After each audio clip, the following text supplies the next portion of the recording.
in liberal arts is how when you learn it, you get something so different. So now that I've been studying it on my own a lot more and hearing your rhetoric on it, I see how you've dove into a whole other very cool that I need to learn too, but I've also learned all this other stuff too, because I keep asking myself, how can I apply who, what, when, where to this, figure out my why, which is a subjective aspect. When you have your why about something, that's your own personal opinion. How did you come to that? Did somebody tell you that? Did you learn that in school? Did religion teach it to you? A lot of times we have no why. If I were to go, why are you saying that? Or who told you that? When did you say that? People are like, stuck in their tracks and they don't know exactly where to go, and you see what they're standing on.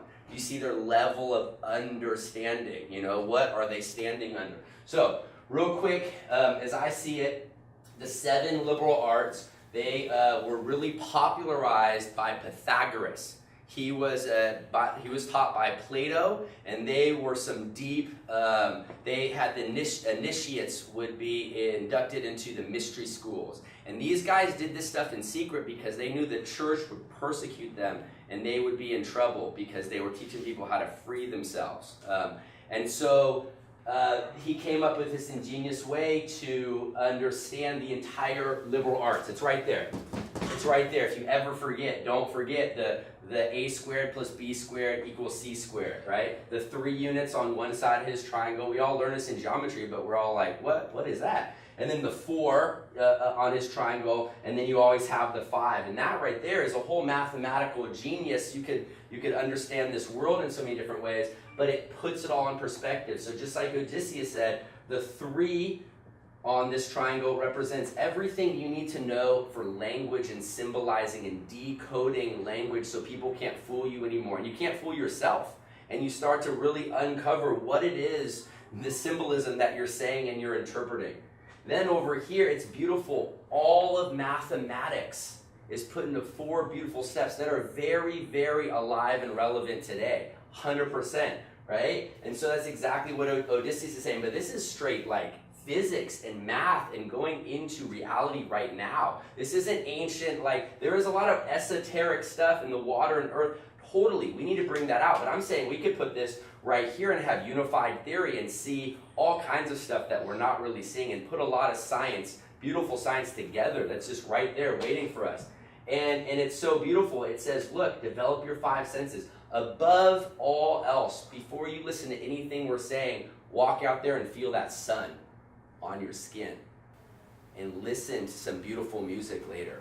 And look at beautiful things. And let stuff into your 5 senses that are going to heal you and be medicinal and let you resonate. Because you realize when you start looking deeply into this, and I'm totally just like piggybacking on yours, I now look at the universe and myself included as a harmonic instrument.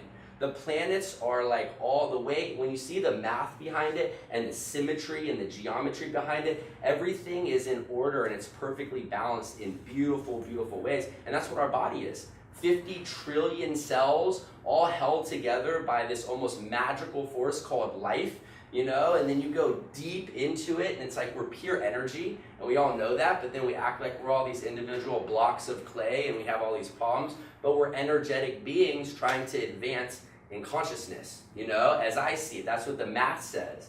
And then you look up and you go all the way up and you go, wow, okay, so I'm on this planet spinning, you know, and this spinning planet is going around this sun, and this sun isn't just sitting like we were taught in school, it's rocketing 70,000 kilometers an hour around the galaxy. That's fast. And we're catching up. We're like a comet in its wake, you know, that's what the Earth is doing. And then the entire galaxy is expanding from every other galaxy, and the universe itself is expanding out from itself in every single point exponentially. It's mind-boggling. And to put on top of that, there's probably an infinite amount of different dimensions that are all coinciding right here, right now. All times are relevant. There's no past, there's no future. This is all taught to you by the Trivium when you just apply who is mathematics and who is science and what is that and what are those people, and it blends it all and you just start getting like all of this rhetoric. And so anyways, I'm going way, way deep, okay?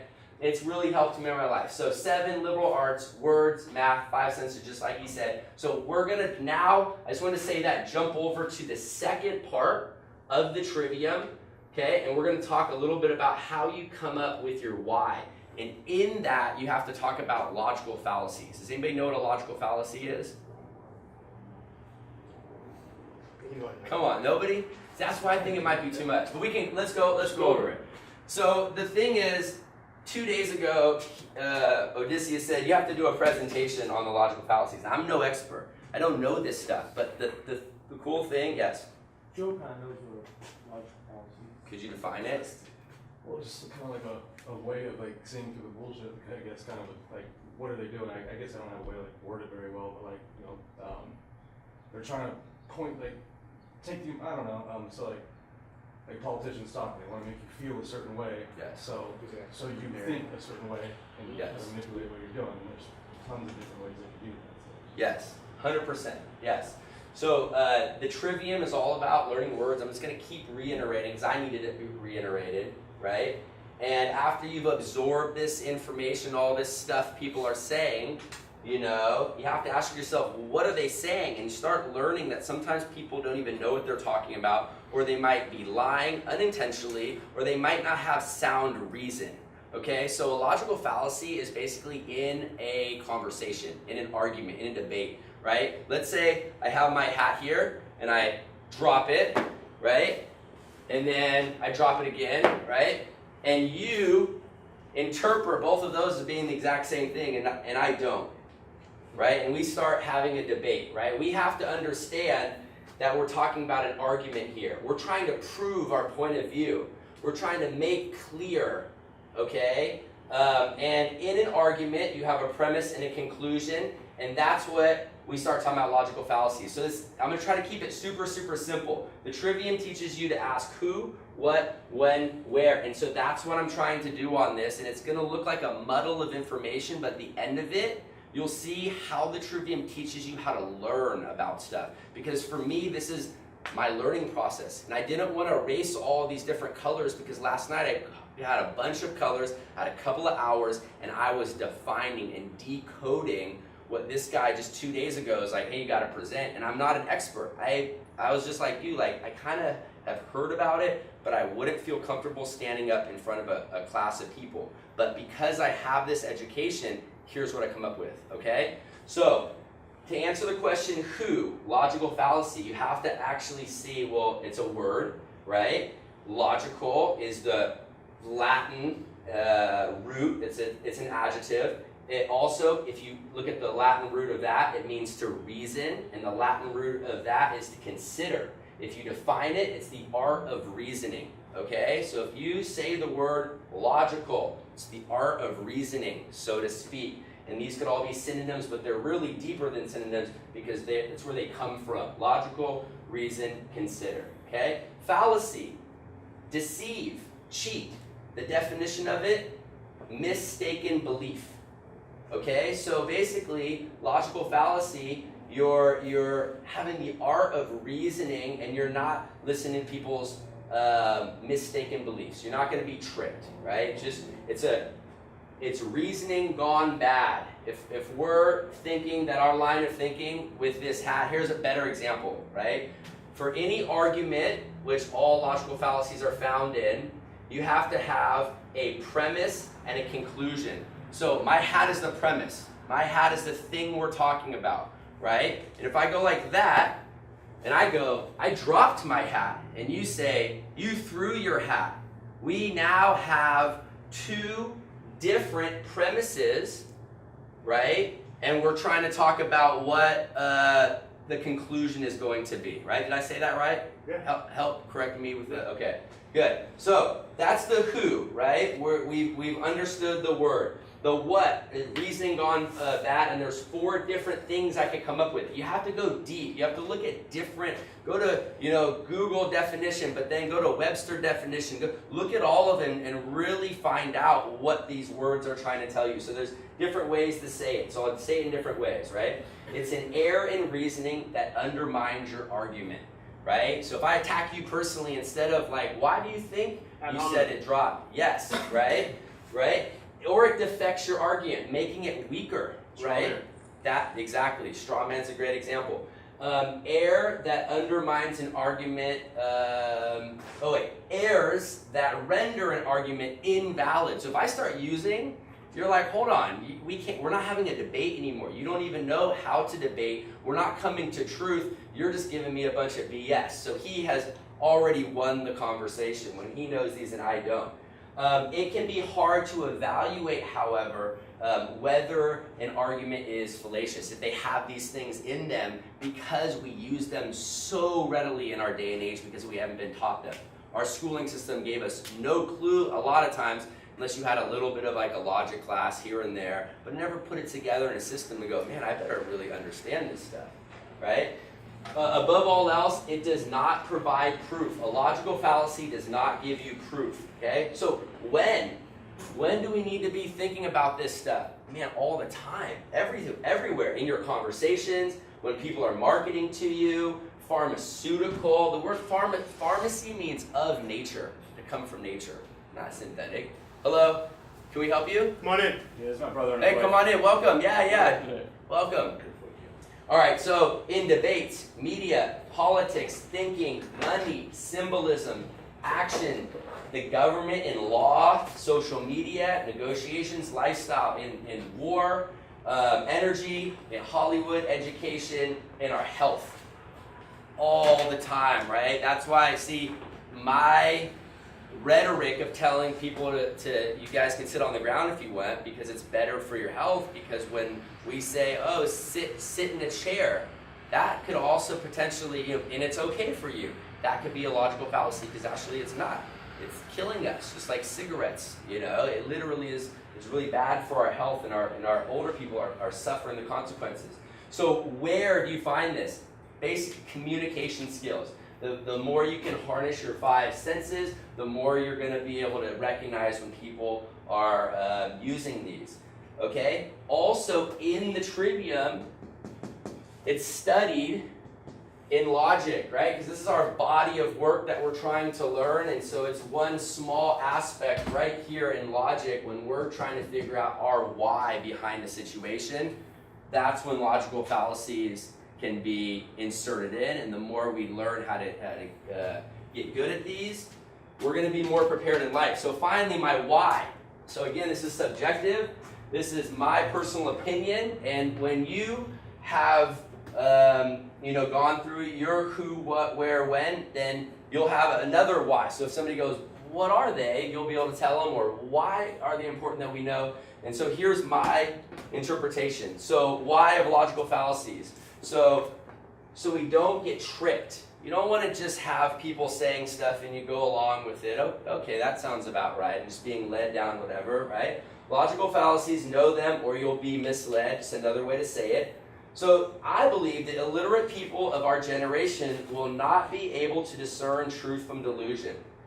So society, this is currently happening now if you do the research, and I have, society is educating 2 different class thinkers. Today, the elite teach first-class thinking to their children. Okay, they still teach the 7 liberal arts. All the presidents come out of 10 Ivy League schools. They learn way different curriculum than us. We, the working class, are taught second-class educations through state-run schooling. That's the servile arts, like we were talking about, right? And that word means servant, servitude. We don't want to learn like how to only get a job. We want to learn how to like live a life. So schooling, right? Oh wait, let me finish this. We are not taught what to think. We are taught how to think, right? So schooling shouldn't be something that teaches you to have a job. It should teach you how to live life. And we're not taught how to live life. We don't know necessarily, use a lot of generalizations, right? As a country, we don't know how to grow our own food. We don't know how our money system works. We don't know how our political system works. We haven't been taught how to thrive as a human being. Like, this is the utmost of quality water, and this is the utmost of quality, like, organic food, and here's the medicinal aspects of a blueberry and some kale. No, we're pumped out of that system, then we got to figure all that out, and we're like, wait, why is everybody diabetic? why is everybody just eating all these synthetic drugs? And we have no clue as to really how to take care of ourselves. We haven't learned the art of living. And that's what the 7 liberal arts is. Hopefully I did an okay job. I know there's a lot of information. I get all wordy and all over the place on the logical fallacies. But that is pretty much my presentation on the who, what, where, when. And then everybody should be able to find one of these close by. I want to just go through top 10 of them really quick so that I'm not going too far into this. Try to memorize these guys. These are so and there's more. I got more if you guys need logical more. fallacies, you're going to be more powerful in any communication that you have. Any questions real quick? You did good. Thank you. Good job. Thank you.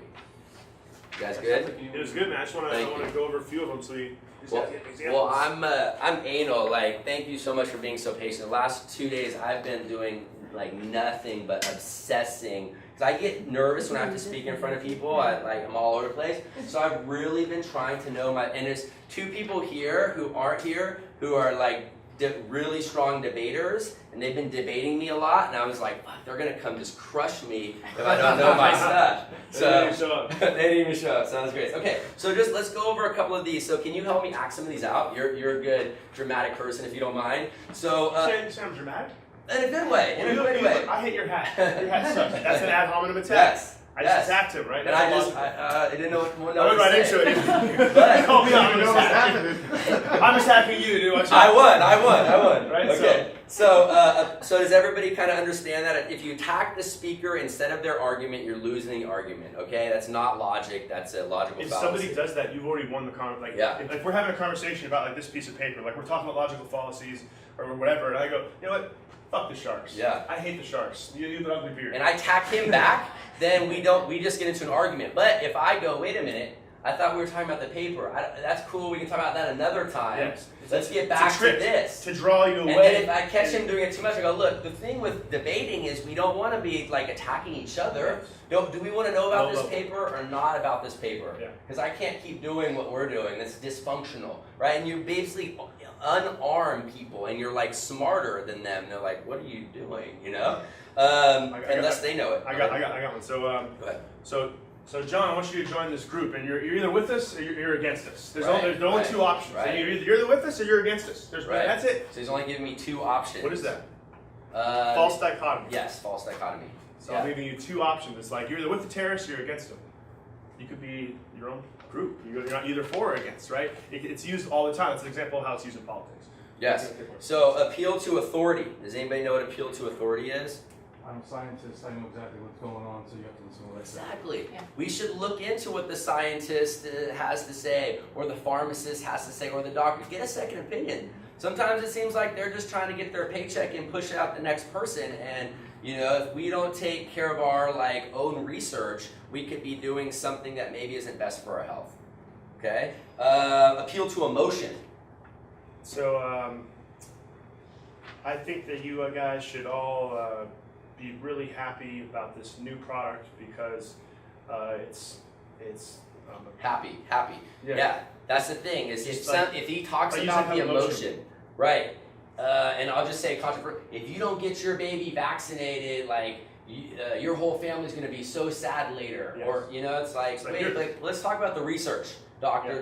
I just want to see the research. Is there other shit in there or not? Yes. Don't tell me how I'm going to feel. Yes. Right? That's not why I'm here. Or they could use it on sort of well, you always get so angry when we talk about this. So they're using an anchor in the conversation to distract you from the actual conversation. It's Yes. I get angry. So this is stuff that we all use a lot of the stuff that I'm saying, and we actually have a system for learning how to actually analyze our conversations with people. Yeah, and it says right here, persuaded by emotion rather than reason. Remember, all that kind of stuff is reason. You got to dive in. You got to do your own research. But if you're noticing that people are trying to get your emotions rather than really have you think about the facts, It's just a distraction. it's a distraction. That comes back to remember I talked about balancing your emotions as well. Because if you have more balanced emotions, and people come out, they're like, that's a logical fallacy. You're attacking my emotions. I'm not going to go there. Because people will feed on that shit, especially if they know you're an emotional person, right? They don't have emotions. I'm sorry. Go ahead. Appeal to ignorance. Appeal to ignorance. If you know that somebody's ignorant about a topic or they don't know something, you use that. That's Yeah, right? so for the record, I believe in aliens, right? But I'll use it in 2 different ways. You could say aliens don't exist because there's not enough research.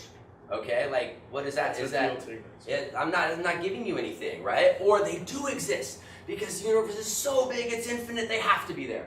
Okay, but That's you're two not. extremes. I'm giving you the opposite of the same appeal to ignorance is like, but show me something. Just let's talk about it. That's not enough for you to go along with either one of those. Hopefully, you got to do your own research. Here's another example. Is it's like, well, for years and years and years, we've always known that those don't exist. Appeal to tradition. It's always been this way. If you guys, come on, we've been doing this since 1906. Why would we change now? It's an appeal to, what's that again? Tradition. Appeal to tradition. Because Tradition. Antiquity also. Like one of my challenges, right? We like our younger generation, the challenge we're facing these older generations. That's a big problem in our society. It's like, well, we've been doing it forever. Why would we change this? And like our generation can't accept that shit. No. We need change. We need it now. Yeah. It's got to happen. We absolutely have to change. So we have to step into that and use this as a tool to do that. Yeah, our language is first changed, right? We don't go to revolution. You revolutionize your mind, yes. And then you become smarter than it. And you're like, whoa, there's so many options here. And then when we speak the same language, that's the energy. That is the ripple that's going out into yes. this world and helping other people because we all want to. This helps you in a beautiful way. You don't got to do anything but follow your passion, and it puts it all right there for you. One or two more. How about appeal to ridicule? Ha ha ha. Yeah, right? if somebody just like talks shit and they start laughing, like they talk down to you and then start laughing and it's like, oh, you're just a joke, ha ha. If you don't go to the prom, that's gonna totally mess up your whole social, prowess here at the school. Ha ha ha! You didn't go. Just he applied emotion too. You can actually. Yeah, you can blend. That's my challenge. It's like I say, that was like 2 or different ones. It takes. There's over 300. Well, again, we're babies in this. We're still brand new, trying to be masters, but that's why we get better. Because when you teach it, if you have no rhetoric, that was a big wake up call. If you only book read but never say it to anybody, then you don't really know about that stuff. You're not finding your holes. By getting up and putting yourself in a vulnerable position, you go, whoa, I totally messed up on that. You analyze and you learn it, and you really get the material done. So that's the main thing. If you want to learn something, teach it. You don't have to know it all. You know what you need to know, and then you learn all the other stuff. So I want to do one more. Go for my it. favorite one. That's good. Then I'm done. Is it good? My favorite one. It's used all the time. It's called the red herring technique. Yes. And that's why I was like, something. I was like, I need one more good one. And so the red herring technique, you hear it all the time. We all have done this in a conversation. I just did it just now. I was like, I just kind of took control of it. We're doing the red herring, right? So what is the red herring technique? They used to train hunting dogs to take a path. And what they do is they would drag a red herring across that path to take the hunting dog off the path. So it's very common practice. You guys have all seen this when they ask a politician a question. They say about 2 or 3 things about the thing that you asked them and take you in a completely different direction, right? But if you have a simple mind, if you're a servile mind, you're gonna go, oh, okay, we're just gonna go follow that red herring. We're over here now, and you've lost the conversation. Yeah. They just took control of the whole conversation, right? But if you have this, your 5 senses go, wait a second, he never answered the question. If like in different situations in conversation, they could be taking on the red herring, like, no, you're actually using the red herring technique. Could you answer the question, please? So this makes you more powerful. People can't bullshit you. Remember from the beginning I talked about how this is a glorified bullshit detection system. And like, if you remember one thing from logical fallacies, remember that, right? Red herring. You can use that in conversations too. Someone says like oh yeah, well, blah, blah, blah. Just talk about completely different. You can use it as your own tool in conversation too. So it goes both ways. Like Chris is going to go up here in a moment and talk about light and dark aspects of mind control. When you understand these tools, you have more control of your mind. And when people come at you with their BS, you know it's BS.